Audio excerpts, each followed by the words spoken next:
Welcome to my channel. If you enjoy this story, don't forget to subscribe and like. Captain Marcus Kane slammed his hand onto the biometric scanner of the Stellar Driftway station, a tarnished hunk of metal caked in cosmic dust, perched precariously on the edge of the Nebula 9 star cluster. The scanner let out a reluctant beep, as if it despised this rundown outpost as much as he did. A faint green light flickered before the rusted metal door slid open, screeching like a banshee's complaint. "Piece of junk," Kane muttered, his voice low and gravelly, ducking to avoid the low doorframe as he stepped inside. Nothing about this guy screamed hero, at first glance. The air inside was thick, a bizarre mix of machine oil, scorched metal, and something he couldn't quite place, a sharp, acrid tang, like burnt sap mixed with the breath of strangers. After 4 weeks crammed aboard a claustrophobic freighter, dodging Galactic Coalition patrols through the shadowy routes of the Orion Arm, any room with a bed was close enough to paradise for Kane. He didn't care about the scorched, patchy carpet or the cracked, stained walls. Give him a flat surface to collapse on, and he'd call it a win. Kane was still clad in his combat armor, its polymer alloy plates hugging his chiseled frame, now dusted with star grit and scarred from too many unwanted encounters. The armor was heavy, but he didn't bother shedding it. Those plates had saved his hide too many times for him to leave them behind, even in a dump like Stellar Drift. He dropped onto the creaking bed, the springs groaning under the combined weight of him and the gear. His eyes closed, and sleep dragged him into a dreamless void, free of the Coalition, free of missions, and free of the Andromeda ghosts that haunted his long nights. The room's ancient automation system, somehow still functional, detected the artificial dawn of Nebula 9. Fluorescent panels on the ceiling buzzed to life, yanking Kane back to reality with the subtlety of a sucker punch. He jolted upright, his hand instinctively snapping to the pulse pistol holstered at his hip, thumb grazing the activation stud. Years of combat had burned that reflex into his bones, never get caught off guard. His wrist chrono, a battered relic from his days in Earth's Special Forces, blinked the local time, 6:30. His stomach growled, a reminder that it had been over a day since he choked down a few protein bars so vile even a stray mutt would spit them out. "Room service," Kane growled, his voice echoing in the cramped space, aimed at the station's bare-bones AI. "Send up anything edible. Make it quick." A brief pause, then the AI responded, its tone as dry as a machine forgotten since the last century. "Request acknowledged. Delivery in 20 minutes standard." Kane snorted, expecting little more than a plate of tasteless slop, as long as it didn't kill him before his mission kicked off. The mission. He shook his head, trying to shove the thought aside. On paper, it was straightforward: infiltrate Nebula 9's data core, extract intel on a classified project called Eclipse Signal, something Earth intelligence only knew as a faint whisper from the void. But Kane was no stranger to simple missions. The last time he worked with Jared Holt, the brother-in-arms who'd taken a bullet for him in Andromeda, things ended in an explosion and a vow to never cross paths again. Holt was out there somewhere, maybe still serving the Coalition, or worse, selling his soul to the highest bidder. Kane didn't want to think about him, but memories had a way of clawing their way up uninvited.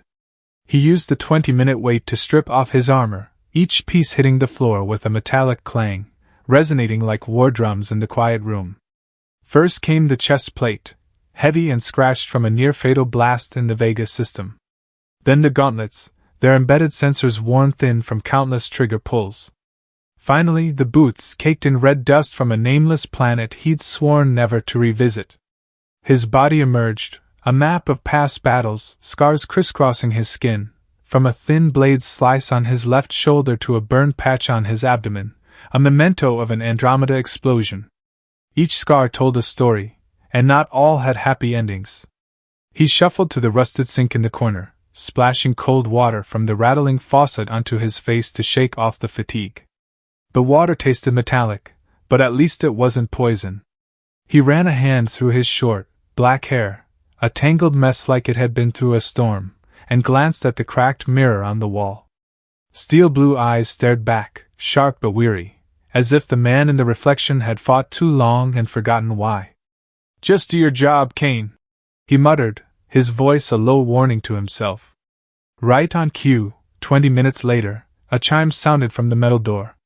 Kane yanked on a tight gray t-shirt, the fabric stretching over muscles honed by years of combat. "Open the door," he barked, his voice laced with familiar impatience. The door slid open with a grating screech, but instead of the delivery drone he'd seen 100 times on space stations, a slender figure stepped inside, moving with the caution of a trapped animal. Kane froze, his combat instincts snapping awake, every sense honed to a razor's edge.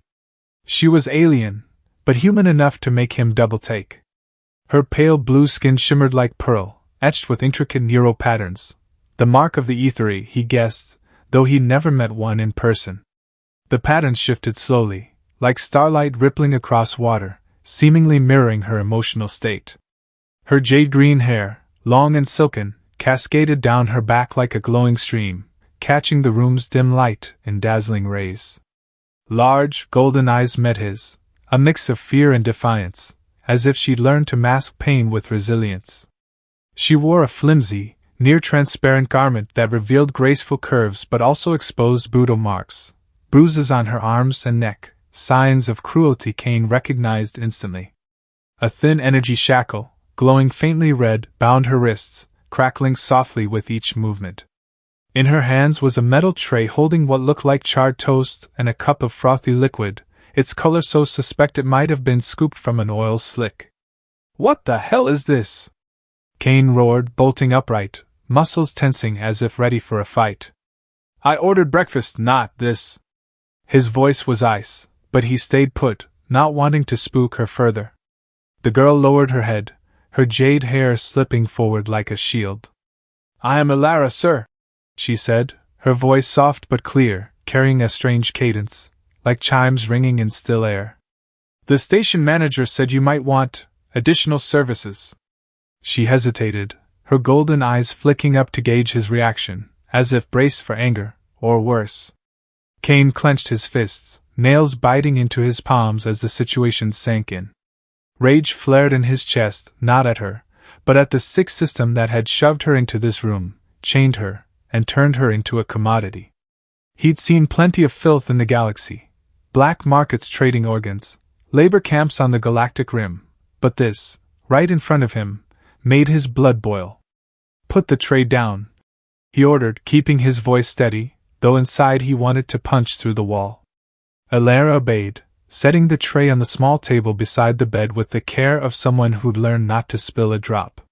She stepped closer, her movements small and cautious, each one calculated to avoid trouble. Up close, he saw the bruises more clearly, some fresh and red, others faded to deep purple, blending into her blue skin. The energy shackle crackled, its red glow reflecting on the floor, a constant reminder of her captivity. He realized it wasn't just physical, the neural patterns on her skin were dim, as if her spirit was caged too. "Look up, Elara," Kane said, his voice softening, though it still carried the edge of a man used to giving orders. She raised her face slowly, her golden eyes meeting his. In them was a chasm of pain and resignation, but also a faint spark, a flame that hadn't died, smoldering through months of darkness. He saw it, and something stirred in him, a feeling he thought he'd buried in Andromeda, where he'd lost the people he called family. "I didn't order a slave," he said firmly, each word a hammer strike. "And I don't pay for this kind of service." Elara blinked, a flash of confusion crossing her face, as if his words were a language she'd never heard. "The manager said," she began, but Kane cut her off, his voice sharp as a blade, though not aimed at her. "I don't care what he said," he snapped, standing and pointing to the edge of the bed. "Sit. Eat. You look like you haven't had a decent meal in months." He moved to the table, grabbed the tray, and split the charred bread in half, sliding one piece toward her. Elara hesitated, her hands trembling, clearly unaccustomed to such treatment. "I'm not allowed," she said, her voice fading, as if fearing an invisible rule. "You are now," Kane replied, sitting across from her, keeping his distance to make her feel safe. Call it an order if that makes it easier. He picked up his piece of bread, took a bite, and fought not to grimace as the bitter taste hit his tongue. It was worse than the protein bars, but he swallowed, his eyes never leaving Elara. She sat on the bed's edge, holding the bread as if it might vanish. The energy shackle crackled as she moved, and he realized it wasn't just binding her, it was designed to hurt, pulsing with tiny shocks if she moved too fast. How long have you been here? Kane asked, his voice low, gentle enough to keep her at ease but firm enough to prompt an answer.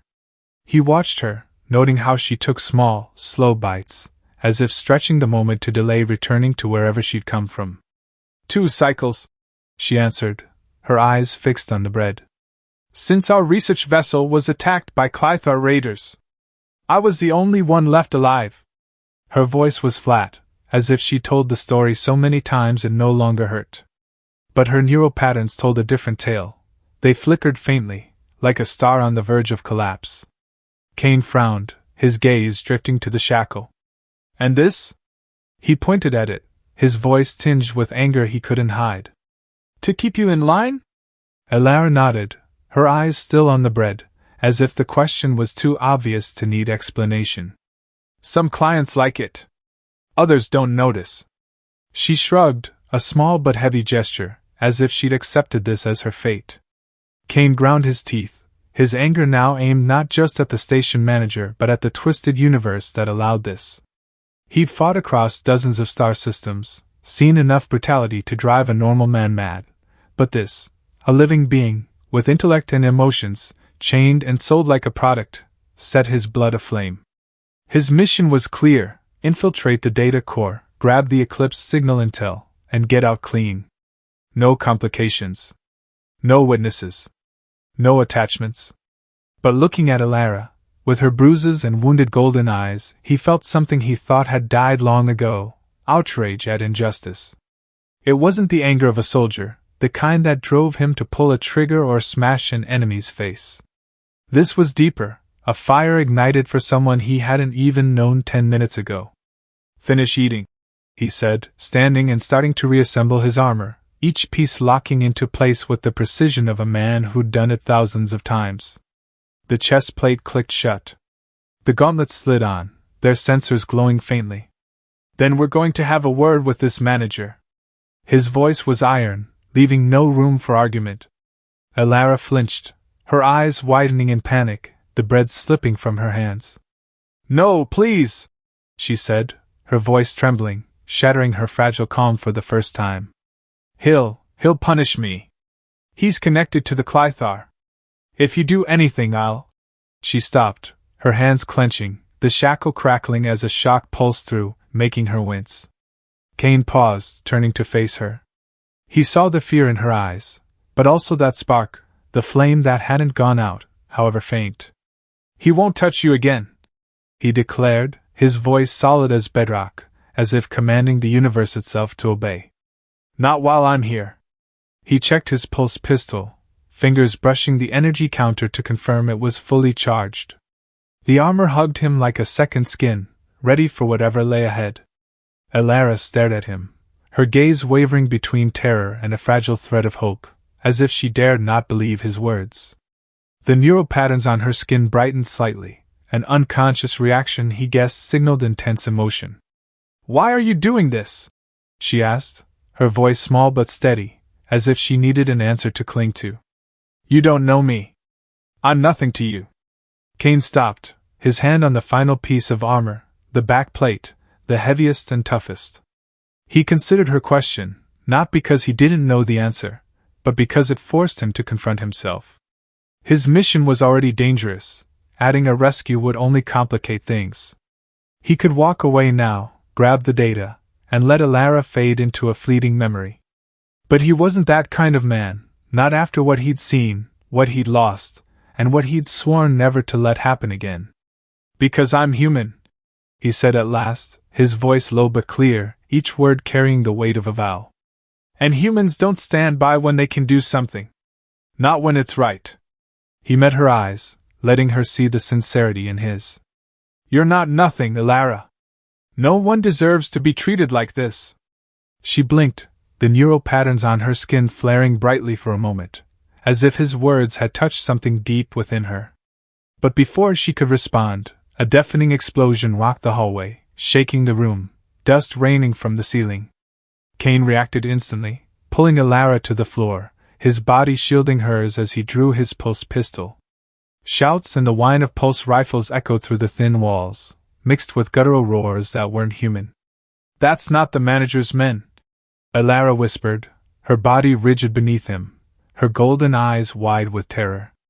"The sound, it's different. Higher pitched. Klythar pulse weapons." Kane's brow furrowed, his ears confirming her words. He'd heard that sound before, on battlefields where Klythar raiders left bodies and scorched metal in their wake. "Space pirates," he muttered, pulling Alara behind the bed as another blast shook the structure. Through the grimy window slit, he saw flashes of light from the docking bay below, where station security clashed with a group of Klythar. Towering creatures with shimmering, steel-like scales and eyes glowing red like embers. "This is our chance," Kane said, hauling Alara to her feet, his hands still gripping the pistol. "While they're busy killing each other, we slip out." He looked at her, expecting panic, but instead saw a flicker of resolve in her eyes, as if that tiny flame had just been fanned. "I know a hidden route," Alara said, her voice steadier now. "Through the maintenance tunnels. He never checks there." She stood, the shackle crackling, but she didn't let it stop her. Kane studied her, impressed by her composure on the edge of life and death. She wasn't just a victim, she was a survivor, and he was starting to realize he'd underestimated her. "Lead the way," he said, flashing a brief smile, his first since stepping into this room. "But stay close. If anything happens, you run, got it?" Alara nodded, but her eyes held a determination that caught his attention. "I won't leave you behind," she said, her voice quiet but firm. "Not after what you've done." Kane didn't reply, but he felt a shift in his chest, something warm, dangerous, and entirely off-script. They darted into the hallway, smoke thick and emergency lights pulsing like the heartbeat of a dying machine. Alara guided him to a concealed panel, her fingers flying over the controls to open a narrow tunnel lined with cables and shadows. The explosions still thundered behind them, but Kane knew that whatever happened next, his simple breakfast order had changed everything. The maintenance corridor of stellar drift was a claustrophobic oven, the air thick with the stench of machine oil and scorched metal. Loose cables dangled from the ceiling, sparking faintly like dying stars. Kane moved close behind Alara, his pulse pistol gripped tight, thumb hovering over the trigger. Emergency lights flashed red, casting jagged shadows across his battered combat armor, the scratches from past battles glinting like war medals. Distant explosions and the guttural roars of Klythar raiders echoed through the station, but in this tunnel, the only sounds were their footsteps and Alara's ragged breaths. "How do you know this place?" Kane asked, his voice low to avoid detection, but clear enough to cut through the hum of the ventilation system. He watched Alara, noting the surprising confidence in her movements, despite the energy shackle on her wrist crackling with faint pulses of electricity every time she reached to check a turn. Alara didn't look back, her golden eyes fixed on the darkness ahead. "I observe," she replied, her voice a mix of bitterness and resilience. "When you're chained, you learn to memorize every exit, even if you never dare hope to use them." The neural patterns on her pale blue skin flickered faintly, like stars obscured by clouds, reflecting a mind stretched taut but unbroken. Kane sensed the strength behind her words, not the kind born of muscle, but forged in pain and survival. He didn't respond, but his respect for her grew. Alara wasn't just a victim to be saved, she was a survivor, a sharp mind trapped in brutal circumstances. The tunnel veered into a narrow bend, leading to an abandoned storage bay. Ancient metal crates loomed like tombstones, their surfaces pitted with rust and time. A few were breached, spilling useless electronics, relics of forgotten shipments no one bothered to claim. A flickering bulb overhead cast dancing shadows across the walls, turning the room into a theater of ghosts. Alara paused at a broken control panel, her fingers darting over dust-caked buttons with practiced speed. The exit's on the other side, she whispered, her voice low but steady. But we need to avoid patrols. If the Klythar are on the station, they won't just be hunting security. She hesitated, her golden eyes flicking to Kane, as if weighing whether to say more but holding back. Kane nodded, catching her meaning. The Klythar weren't known for patience or mercy. These space raiders, with their steel-hard scales and glowing red eyes, lived for profit and bloodshed. He'd tangled with them before, and each encounter ended with someone bleeding, usually them, but never without a cost. Keep moving, he said, checking his pulse pistol. If anything happens, I'll handle it. Before Alara could reply, a sharp sound sliced through the dark, scales scraping metal, like nails on a chalkboard. Kane shoved Alara behind a crate, his body tensing, pistol raised. A massive figure emerged from the shadows, nearly 10 feet tall, its shimmering scales catching the dim light. The Klythar's red eyes locked onto them, its jagged teeth bared in a grotesque grin. It hefted a heavy pulse rifle, the kind that could blast through a wall. Kane fired instantly, a blue pulse flaring from his pistol into the creature's chest. The scales absorbed most of the energy, leaving only a faint scorch mark. The Klythar roared, a thunderous bellow, and charged, claws raised. Kane dodged, his shoulder slamming into a stack of crates, sending them crashing in a cacophony of metal. The creature swung again, its claws grazing Kane's armor, carving a long scratch across the chest plate. Damn it, Kane muttered, rolling to avoid the next blow. The Klythar was too fast for its size, and Kane knew he couldn't hold out long in this cramped space. But before the creature could finish him, Alara lunged from the shadows, clutching a jagged metal shard, likely torn from a crate. With a small cry, she drove it into the gap between the scales at its neck, where the natural armor was thinnest. Black blood sprayed, reeking of chemicals, and the Klythar collapsed, its massive frame crushing another stack of crates.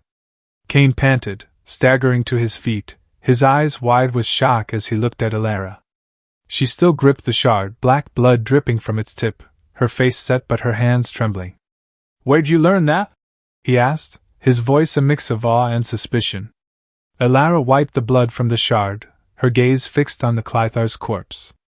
"My research was in interstellar biology," she said, her voice calm but edged with steel.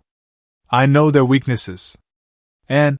She paused, her golden eyes meeting his, the neural patterns on her skin flaring brightly for a moment. "I didn't want you to die."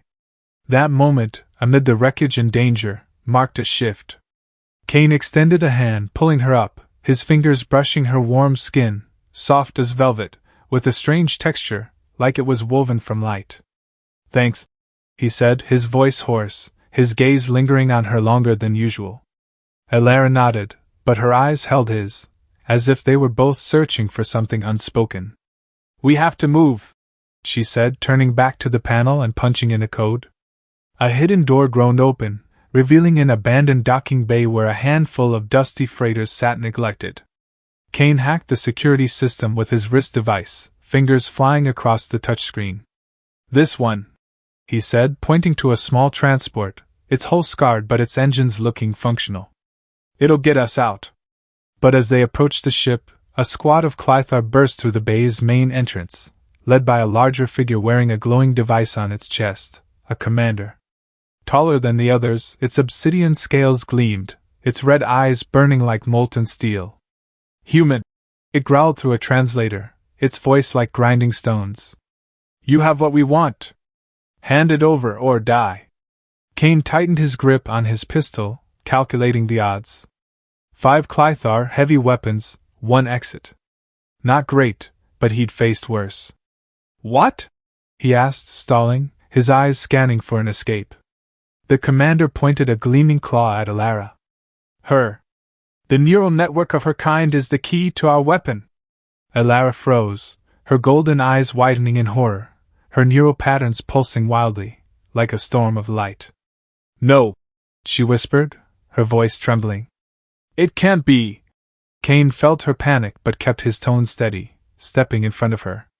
"She's not a bargaining chip," he said, his voice sharp as a blade. Then, under his breath to Alara, without taking his eyes off the commander. "Get ready to run. When I signal, bolt for the ship." Elara gave a faint nod, but her eyes sparked with resolve, as if she was ready to fight alongside him. The battle erupted like a tempest. Kane fired rapidly, dropping 2 Klythar with precise shots to their necks, where the scales were thinnest. But the commander was too fast, dodging blasts and charging, grabbing Kane with its claws and hurling him into a container. Metal crunched, pain lancing through his shoulder, but he gritted his teeth, rolling to evade the next strike. Elara, instead of running, snatched Kane's dropped pistol, her trembling fingers steadying as her eyes hardened. She fired a perfect shot into the device on the commander's chest, triggering a blinding explosion. The Klythar roared, collapsing, but the blast set off the station's alarms. Red lights flashed, sirens wailed across the bay. Kane yanked Elara onto the ship, kicking the hatch shut. He dove into the pilot's seat, hands racing over the controls to fire up the engines as Elara clung to the co-pilot's chair. "Nice shot," he said, flashing a strained grin as the ship shuddered, lifting off. "I learn fast," Elara replied, a hint of pride in her voice, though her face was pale. Her neural patterns blazed, as if the act had awakened something within her. The ship shot into space, but the engines groaned, damaged from the explosion. Kane checked the systems, cursing under his breath as he saw a fuel leak. "We won't get far," he said, scanning the star map.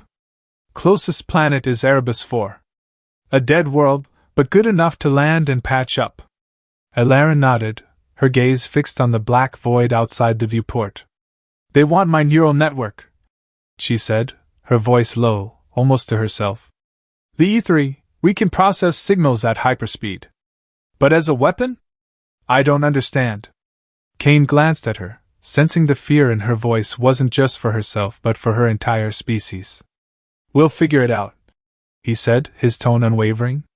"But first we survive." He programmed the course for Erebus 4, and the ship plunged into the dark, leaving stellar drift and the Klythar behind. Erebus 4 loomed like a lifeless gem, its surface cloaked in red dust and the ruins of a civilization dead for millennia. The ship touched down in a canyon, the engines whining before falling silent. Kane stepped out, pulse pistol ready, scanning the surroundings. The air was dry, carrying the scent of dust and metal, but no signs of Klythar, not yet. He turned to see Elara at the ship's hatch, her golden eyes sweeping over the shattered stone pillars and ancient shipwrecks scattered across the canyon. "Welcome to paradise," Kane said, his voice laced with sarcasm. "Help me check the engines. If we don't fix this, we're stuck here forever." Elara nodded, stepping down, the energy shackle crackling. Kane frowned, his hand brushing the shackle instinctively. "We need to get this off," he said. "It's slowing you down." Elara shook her head, her gaze averted. "It's coded. Remove it wrong, and it'll fry me with a lethal pulse." Her neural patterns dimmed, as if the memory of failed attempts still haunted her. Kane clenched his jaw, anger flaring again, but he nodded. "Fine for now. But I'll find a way." He turned to the ship, popping open the engine bay to inspect the charred cables. Elara stood nearby, watching with scientific curiosity. "You know a lot about ships," she said, her voice soft. "I thought soldiers only knew how to shoot." Kane let out a dry laugh, tugging a cable free to check it. "When your squad dies in Andromeda and you're stranded on a busted ship, you learn to fix things. Or you die." He paused, memories flooding back, smoke, blood, the screams of men he couldn't save. He shook his head, banishing them. "What about you? You said you studied biology? What kind?" Elara sat on a nearby rock, arms around her knees. "Interstellar biology. I studied how species adapt to extreme environments. Before I was taken, my team found an ancient signal from Erebus 4. It wasn't like any language we knew. Like a distress call, encoded in neural waves from millennia ago." Kane froze, his eyes sharpening. "A signal? What kind?" His mission centered on the Eclipse Signal, a covert coalition project, and he didn't believe in coincidences. If Ilara's signal was connected, he needed to know. She shrugged, her gaze drifting across the canyon. We couldn't decode it. But it was powerful, like it was meant to endure time. The E3 believe every signal is a story, preserved by the universe in neural networks. Maybe that's why the Klythar want us. Kane nodded, but his mind raced. His mission was to retrieve Eclipse Signal data, but if it tied to Ilara's people, things just got messy. He returned to the engine, though his eyes flicked to Ilara, realizing she wasn't just someone to save, she might be the key to everything. Over the next 3 days, they worked under Erebus IV's crimson sky, repairing the ship amid sandstorms that swept the canyon. Kane and Ilara fell into a rhythm. He handled the mechanics, she tackled the electronics with surprising deftness. Small moments bound them, Ilara's hand brushing his as she passed a tool, Kane shielding her from a gust of sand. They shared more. Kane spoke of Earth, its green fields and towering cities, though he admitted he rarely stayed long enough to miss them. Ilara described the Ethery homeworld, a planet of glowing lakes where their neural networks linked to the cosmos, turning emotions into light. One night they took shelter in the husk of an ancient ship, huddling by a makeshift heater. The dim glow lit Ilara's face, highlighting her neural patterns. She touched the scar on Kane's shoulder, her fingers light as a question. Where's this from? She asked. Andromeda, he said, his voice low. Shrapnel from an explosion. I got lucky. He looked at her, his gaze softening. You. Those bruises. He didn't finish, but his eyes said it all. Ilara gave a sad smile, her patterns dimming. Gifts from stellar drift. They'll heal. The E3 believe every scar, every light, is a story. Yours speaks of survival. Mine, of hope. The cramped space, the heater's glow, and the sincerity in her voice stirred something in Kane he thought was dead. He leaned in, his lips brushing hers. The kiss was tentative, a question, then flared, fierce and raw. Ilara's ethery skin blazed, her neural patterns weaving tiny constellations, a sacred ritual of her people where light was an unspoken vow. When they parted, both breathless, Kane pressed his forehead to hers. This is the worst mistake I've ever made, he whispered, but his smile betrayed him. It's the truest, Ilara replied, her patterns dancing.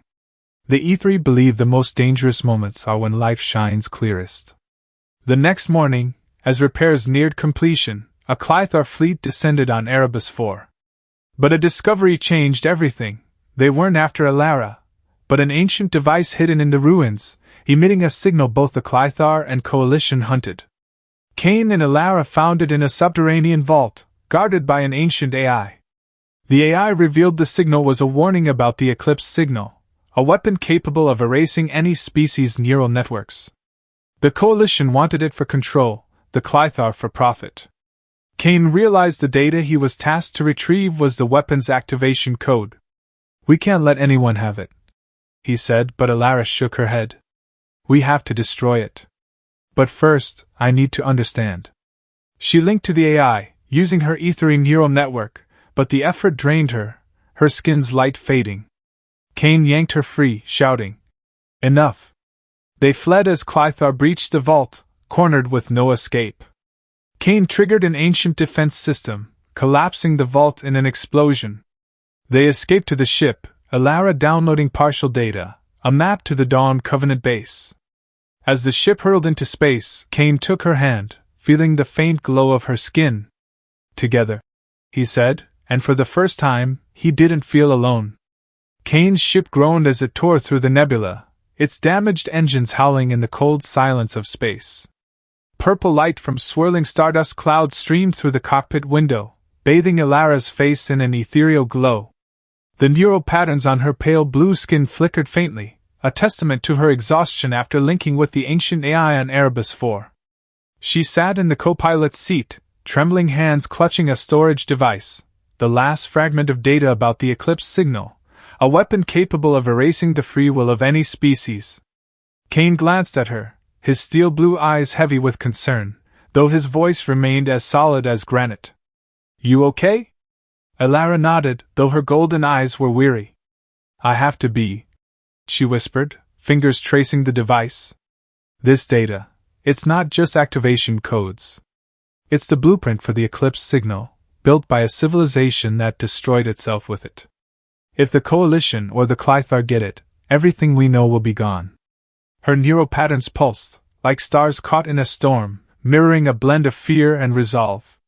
Kane tightened his grip on the controls, the ship shuddering through a turbulent patch. Then we destroy it, he said, his tone unwavering, as if no other option existed. But first, we need to reach Dawn Covenant. Your map points there, a hidden base in the nebula, out of the Coalition's reach. He programmed the coordinates, his eyes never straying far from Alara. The universe was vast, but for the first time in years, he didn't feel alone. The journey to Dawn Covenant was fraught with peril. Their ship, already battered from Erebus 4, blared warnings about energy leaks. Kane worked tirelessly, patching scorched circuits while Alara monitored space signals, ensuring no Klythar ships tailed them. Quiet moments between them wove a bond stronger than steel. Alara shared tales of ethery culture, where neural light was more than emotion, it was communion with the cosmos, each pattern a story, each pulse a prayer. Kane spoke of Earth, of running through wheat fields as a boy before war dragged him into endless battles. I forgot what freedom felt like, he admitted, his voice low. Until I met you. Alara smiled, her skin's light dancing like tiny constellations. The Ethri believe freedom isn't a place you reach, it's the people you carry with you, she said, her hand gently touching his. Kane took it, feeling the strange warmth of her ethery skin, and in that moment his mission, once just about grabbing data and vanishing, became something greater, protecting her, safeguarding a future. Dawn Covenant emerged like a fortress in the dark, a network of space stations linked by glowing energy bridges, nestled deep in the nebula's heart. Kane's ship docked at a small port, greeted by ethery engineers whose skin shimmered with neural patterns similar yet distinct from Alara's. They led the pair to a command center, a vast room filled with holographic star maps. There Kane met Commander Voss, a human woman with cropped silver hair and eyes sharp as knives. She led Dawn Covenant, a rebel force against the Galactic Coalition, and was Kane's covert contact for this mission. Captain Kane, Voss said, her voice cool but respectful. I hear you're good at stirring up trouble. Her gaze flicked to Alara, a flash of surprise crossing her face at the energy shackle still binding her wrists. And you're the ethery researcher. Your data could change everything. Kane recounted their ordeal, the Klythar, the ancient device, the truth about the Eclipse Signal. Voss listened, her eyes fixed on the storage device in Alara's hands. If you're right, we have two tasks, she declared. Destroy the device on Erebus 4 before the Klythar reactivate it, and erase the blueprint from the Coalition's central system on Nexus Prime. Otherwise, this weapon will be rebuilt, no matter what we do. Kane nodded, but uneased nod at him. Voss was too composed, her gaze too cold, reminding him of Jared Holt, his old friend who betrayed him in Andromeda. Holt had been a brother, had taken bullets for him, but the Coalition brainwashed him into a tool. Kane swore never to be blindsided again, yet he couldn't fully trust Voss. Alara and I will handle Nexus Prime, he said. But I need your team to back us up on Erebus 4. Voss agreed, but her smile didn't reach her eyes. Fine. I'll send my best. But move fast, Kane. Time's not on our side. She turned to issue orders to her engineers, but Kane caught the way she glanced at Alara, like she was calculating something. During mission prep, Kane and Alara were taken to a private area in Dawn Covenant. Ethery engineers removed Alara's energy shackle, using neural tech to disable its electric pulses. As the shackle fell, Alara exhaled, her skin's neural patterns flaring like a starburst, radiant and fierce. She turned to Kane, her golden eyes glistening. Thank you, she said, her voice trembling with emotion. Not just for this. For everything. Kane rested a hand on her shoulder, feeling her warmth through his armor. We're not done yet, he said, a rare smile breaking through. But I'm starting to think we might pull this off. They spent a few hours resting, sharing rare moments of peace. Alara taught Kane about the ethery light ritual, where hand-touching transmitted emotions through neural pulses. As their hands met, Kane felt a warm surge, as if their souls spoke without words. But peace was fleeting. The dual mission began with a sudden attack. Voss's team reported Klythar returning to Erebus 4, attempting to restart the ancient device. Meanwhile, Kane and Elara boarded a small attack craft, heading for Nexus Prime, the Coalition's data hub, a space fortress guarded by hundreds of warships and advanced AI. Their ships slipped through dark routes, evading patrols, but Kane knew infiltrating Nexus Prime meant no turning back. Nexus Prime loomed like a colossal metal city, its towers gleaming with artificial light, encircled by a pulsing red energy grid. Kane hacked the security systems, but as they landed at a covert port, a Coalition squad led by Jared Holt blocked their path. Holt's face was cold, his eyes vacant, aiming a rifle at Kane. "I knew you'd come, Marcus," he said, his voice flat, as if the Coalition had stripped him of all feeling. "Hand over the data, and I'll let the girl live." Kane gripped his pistol, memories of Andromeda flooding back, Holt taking a hit for him, then betraying him for the Coalition. "You're wrong, Jared," he said, his voice low but sharp. "Peace doesn't come from crushing free will." He signaled Elara, who activated a jamming device, disrupting Holt's systems. Battle erupted, Kane and Elara moving as one. He gunned down Coalition soldiers, she hacked the system to clear a path to the data core. They reached Nexus Prime's heart, a vast chamber housing a massive energy core that glowed red like a monster's heart. Elara linked to the system, her ethery neural network accessing the Eclipse Signal's blueprint. But as she neared completion, a voice boomed through the speakers, "Voss. Thanks for bringing the data, Kane," she said, her tone icy. "But I have bigger plans. The Eclipse Signal will unite the galaxy, under my control." Kane cursed, realizing Voss's betrayal. She'd used her team to seize the Erebus 4 device and was now at Nexus Prime, remotely commanding an AI soldier squad. "You're wrong, Voss," Kane roared, pulling Elara behind a console as AI troops attacked. "Humans don't win by becoming monsters." He fired relentlessly, dropping drones, but they were outnumbered. Exhausted, Elara focused her neural network, unleashing a radiant energy pulse, a sacred ethery skill, used to protect those they loved. The light, bright as a star, paralyzed the AI troops, giving Kane and Elara a chance to sprint to the energy core. They confronted Voss on a suspended bridge, the core humming below. "Peace demands sacrifice," Voss said, her eyes burning with zeal. "I'll decide who lives, who dies." Kane shook his head, his pistol trained on her. "No one gets to decide that." The final battle ignited, Kane clashing with Voss on the bridge while Elara hacked the core to erase the data. Voss was agile, but Kane was stronger, shoving her off the bridge. She fell into the core, her eyes blazing until the end. Elara finished wiping the data, but the core destabilized, threatening to obliterate Nexus Prime. Kane dragged Elara through shaking corridors, Coalition and Klythar forces clashing chaotically behind them. They leapt into their ship, blasting into space as Nexus Prime erupted in a massive fireball. Their ship was damaged, but Kane held the controls steady, guiding them back to Dawn Covenant. Elara, drained, leaned against him, her neural patterns faint but glowing. "We did it," she whispered. The story closed at a peace summit on Dawn Covenant, where species from across the galaxy gathered to form a new alliance, replacing the corrupt Galactic Coalition. Kane, in a suit instead of armor, stood before the crowd, Elara at his side, her skin shimmering like a beacon of hope. "We fight not just to survive," he said, his voice resounding, "but to build a universe where every species has a voice. Humans aren't perfect, we stumble, we struggle, but we rise for justice, for each other. That's the fire that lights us all."